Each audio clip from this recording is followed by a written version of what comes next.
Tara, samahan nyo kaming magplano, mag-prepare, at mag-install dito sa project natin sa Kalamba. 6 kilowatt grid tied pala ito with net metering. Ina-assemble na natin yan sa office para sa pagdating sa site, salpak na lang. Gabi pa lang inaayos na natin yung mga gamit natin. Maaga kasi aalis. Maaga tayo umalis para makapag-ayos at syempre para di masyadong mainit. Pagkadating, setup ng scaffolding at install ng mga railings. Tapos sampan na natin yung mga panels. 10 panels pala yan. 5 each side. 2 strings. So, tinataas na natin yung 8 out of 10 panels, no? Nandun na yung 7. Tatlo na lang sa baba. Ayan. So, time check. 10:30.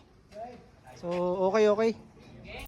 Chinek muna natin yung sun path kung saan optimize ilagay yung mga panels para efficient ang ating setup. Sabay-sabay na gumagawa.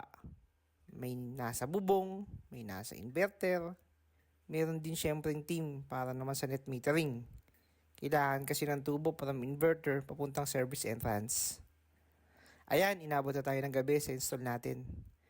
Balikan na lang natin yung bukas sa testing and commissioning. Abangan nyo yung next video. Team Bubong, Team Sunog, ayos.